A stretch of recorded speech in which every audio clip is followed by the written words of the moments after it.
Hallelujah. Praise the Lord. Welcome to our Friday Worship Live broadcast. Once again, this is your church, the House of Praise Community Church, and this is your pastor, Pastor Jomar. Let us now prepare our hearts and our mind as we come to the Lord to worship Him through listening to His words. We are still pondering on James, and we started already and near to finish chapter 1. And the title of this chapter is A Living Faith in Trials and Temptation. Let's have a very quick review from our previous lesson. We discussed already segment number 1, James chapter 1, verses 1 to 18, hard times and wisdom. Okay, number 1 to that is a greeting from James. Number 2, patient endurance and trials. And number 3, how to receive the wisdom you need from God. Number 4, encouraging from those affected by trials. And letter B, where we are discussing now, is a living for the Lord in times of temptation. James chapter 1, verses 12 to 17. We discussed 2 points already in this, or several points in this chapter or in this segment. Number 1, a blessing for those who endure temptation in verse 12, and how temptation comes and works. And let us now prepare our hearts and our mind as we read the segment of a scripture that will be basis of our um, message for today. And it will be from verse 17 and 18. And we'll be listening the voice Every over. good gift and every perfect gift is from above, and comes down from the Father of lights, with whom there is no variation or shadow of turning. Of his own will he brought us forth by the word of truth, that we might be a kind of firstfruits of his creatures. Let us pray. Lord Father, thank you for this privilege again that you have given unto us, Lord God, to learn and to grow from your words. Bless us, Lord, that we may embrace the truth of your words today, Lord God, and allow our heart to be receptive, oh Father. Father, encourage us once again with your words. Lift us up, Lord God, and allow us to experience, Lord God, um, to receive once again the truth of your words. Father, thank you for the lives of each and every one.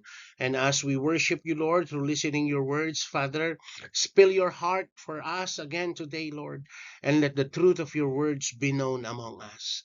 Father, if it's necessary for you to rebuke us and to break us so that you can remold us again unto the way you wanted us to be, Father, we pray it is your will be done. Father, just give us the heart, Lord God, the courageous heart to receive your message today, and the mind, Lord God, ready to take actions from your words. Thank you, Lord, for your forgiveness, for your cleansing. In Jesus' name we pray. Amen and amen. So it's now September 13, 2023, and we are still discussing living for the Lord in times of temptation from segment James um, 1, chapter 1, verse 12 to 17. And today, this morning, we'll be discussing um, number 3, the goodness of God stands in contrast and temptation. And we will be discussing 2 verses in this particular topic. So, verse 17, let us read. Every good gift and every perfect gift is from above and comes down from the Father of lights, with whom there is no variation or shadow of turning. In the previous verses that we studied in verses 15 and 16, James urged us, the readers, not to be deceived. Emotions and sinful thinking can trick us into turning away from God. That's the truth there. Okay, that's why if we are um, in the height of our emotion, let us not decide, let us not put things into action, because it would be a different outcome. It's important to cling to the truth. As always, we say we need to experience the truth, and that truth only comes from God, which is that every good things in our lives is a gift from God. So that's another truth, that every good things in our lives is a gift from God. Okay, so in the midst of our trials, we are tempted to change our opinion of the trustworthiness of our God. Okay, um, I'm always sharing to my students, it is important for us to experience the truth of God, to battle, the trials and temptation. We started to make list of our things we think we are missing in our lives, of all of the things we have lost. Sometimes it's good for us to list down, but top of the line, those listings should give glory to our God. If God were good, wouldn't we have those things? And if God were good, wouldn't we have those things?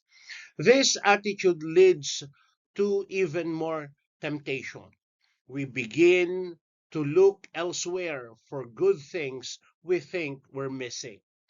You know, there is a story that I told to my student here in Aldersgate College. This might not be the true happening that would happen, but I want to point out something in this particular topic or particular story.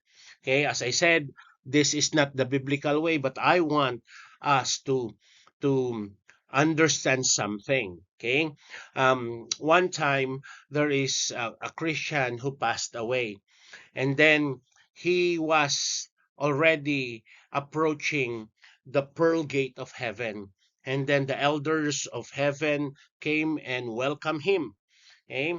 And they tore him around heaven, and this Christian who passed away already or reached heaven, he saw that the Christians are so quiet, very solemn in heaven. They're singing, they're worshiping, and so on and so forth.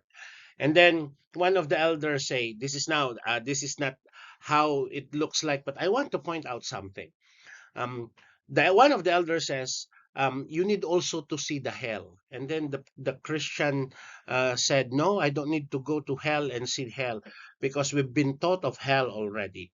But then again, it said it's a regulation for you to go and see what is hell all about. So one of the angel accompanied him into the gates of hell, or to the door of hell, and then supposed to be a demon will come and approach him or welcome him. But that is not the one who came. It's not like a demon, but it's a beautiful girl. The way she speaks is so calm and very gentle. And then when she pushes when she push the door of heaven, a door of hell, I should say, she saw he was welcomed with red carpet, and everyone is clapping of welcoming him. Everyone is happy in welcoming him. Everybody's clapping. And then he saw those things inside hell. Um, those things that he wanted to go and do while he was still alive on earth, it's all there in in hell. And then when his time of visit in hell is over, he needs to go out of hell and then meet again the angel. Then when the door of heaven shut close already, the angel appeared and said, how was it? How's your tour in hell? Now you need to decide whether you go to those, whether you stay in heaven or you stay in hell. And then the Christian said, I think I need to choose hell because um, the pastors who preaches about hell, that there are tormentation and all, um, I think they lied to us, because what I saw in hell, it's not the way they are preaching. So the Christian says, I'm so sorry, angel, but I will choose hell. Then all of a sudden, the angel disappear, and then again the demon appeared to him, and then the demon pushes or push again the door of hell, and then lo and behold, there's no more red carpet, but all fire. Those people that claps and welcome him, it's now a sound of agony, tormentation, and hurting. And then those things that he saw and wanted to go and do while he's still alive in on earth, he doesn't see them already there. And so he approaches the demon and said, how come it's different already? A while ago, it's just a red carpet and everybody's welcoming me. They are clapping, and all the things that I wanted to do and go while I'm still there on earth are gone. And then the demon says, those are our marketing strategy. You know, Satan perfected this. And sometimes he uses temptation. He uses the things that we're missing in order for us to be led into a wrong strategy. We embrace the wrong marketing strategy.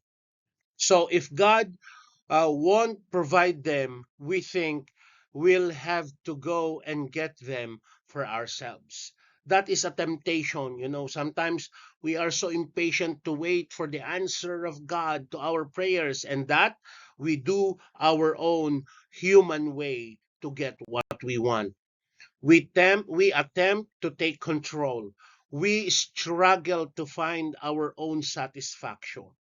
Those are the wrong strategy, marketing strategy of Satan. Now, however, James urges us to flip the typical human script. He calls us to make a new list, all the good things we do have. Okay, so we need to list the good things that we have now, not the good things that we want in the future, but now you have all those good things that God has given you. Where did all those things came from? Okay? Saan ba galing yung mga mabubuting meron ka ngayon? Hindi nga ba ang Diyos natin? It all came to God or from God. James is encouraging believers in Christ to tell themselves the truth.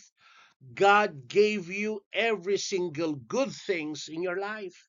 And Satan, you know, sometimes he is removing that attitude of contentment in our hearts. That's why we are seeking our own human way to produce good things.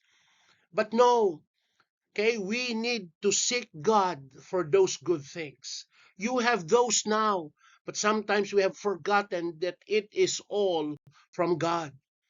God is the source of all the good you have and all the good you crave. Who God is doesn't change when our circumstances change. Okay? God is the same God. He won't change. He doesn't go from being a good God to a bad God when our trial began. God is still the source of all the good in our lives. He never changes. But Satan, you know, he's using marketing strategy to pull us away, to pave away, to divert our focus of the good things of God that we have and we are enjoying in our lives. You know, as I said, Satan is using marketing strategy to remove and to erase the attitude of contentment in our hearts so that we will crave for another thing, and yet we are no longer focusing onto the good things that God has given you to enjoy in the moment. James also uses a play of words in this verse, referring to God as the Father of lights or the heavenly lights.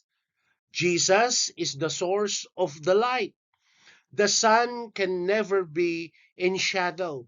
At times, shadows may fall on us, but God is never and always. He is ever. Okay, God is ever and always light. Let us not forget that. If we turn away from God, we go only deeper into shadow. Because in the absence of light, darkness. And we know God is light. So in his absence, then darkness prevail. Or shall I say, the demon will prevail. So turning from God in order to escape hardship is as ridiculous as hiding from the sun in an effort to escape darkness. When we are experiencing, as I'm always reminding us, if we are experiencing hardship in life, trials and temptation, it is an avenue supposed to be the character of the heart. We say to ourselves, thank you, Lord, you are making me or pushing me again to grow. When faced with ordeals, difficult situation, we should seek the one who can make all things new. No other but God and God alone. What does it mean to remain faithful in hard times? It means continuing to acknowledge that God is the source of what is good in our lives and what will be good in the future. Then that supposed to be is the character of our heart. Let us proceed to verse 18. As part still of our discussion of number 3, God's goodness stands in contrast to the temptation we face. Verse 18, let us read.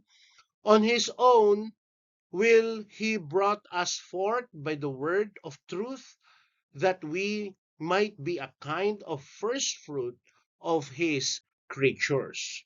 Now, James completes that thought with an example of one of God's greatest good gifts to us. God gave us new life in Christ. That's the thing. Sometimes because of this prosperity gospel, we forgot or we focus on the material things that God can give us. But let us not forget, brothers and sisters, that the best good or the greatest good gifts that God has given us is our new life in Christ. That's an essential truth, but also something easy to take for granted. That's, the lies of Satan. Satan will inculcate into our system that many are lacking in our lives, that we are empty of material things, and that Satan will offer us the world into perdition. But let us be reminded of what the Bible says. What is a man that benefits all the profits of this world but loses his soul? So it is necessary through necessary thought. It's a necessary thought to hold on to in the middle of trials. Specifically, God brought us forth or gave us birth by his own will. So God wanted to, or he wanted to, God has cared about us from the beginning. When he planned the entire world to be created, he has already put us into a benefactor of everything that he has created. But then again, we are too selfish that we want to be in a level of God. That's why Adam or Eve listened to the serpent. God wanted to. Okay? God gave us birth by the words of truth. Maybe James uses the word of truth to refer to Christ as the means by which he saved us. So, James may be also referring to God's act of creation, bringing us to life as he brought the world to life with the word.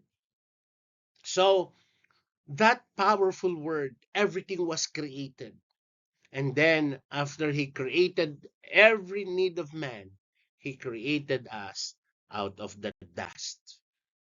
So, In either case, we Christian are the first fruit of his creation. Likely means we have standing above all and rest of what he has made. We are the first fruit, meaning we are the apple of his eyes. So what more evidence do we need that our God is good and loving and powerful and faithful to us? What evidence more else that we are looking for? No matter how dark our circumstances in the moment, nothing can change the enormous good gift that God has given to us in Jesus. Brothers and sisters of the faith, let us be reminded that God's good gift is in you already. That is Christ in you. He is the hope of glory, Christ in you. Brothers and sisters in the faith, let us continue our discussion again next week. It's to be continued. Okay, next week will be September 20 already, and we're still going to continue chapter 1, a living faith in trials and temptation. We are still in letter B, living for the Lord in times of temptation. And we will be discussing number 4, standing firm against unrighteous anger, verses 19 and 20. Brothers and sisters of the faith in the House of Praise Community Church, let us now come to the Lord in prayer. Lord God, thank you for those reminders straight from our hearts. Thank you that you have given us again those words. Bless these words, Lord, that it will remain in us. And thank you for reminding us that you are the best gift we have because you have changed our lives. Thank you, Lord. In Jesus' name we pray. Amen and amen. Brothers and sisters of the faith in the House of Praise Community Church, we'll see each other again next week. And now let us declare, to God be the glory. Amen and amen. Hallelujah.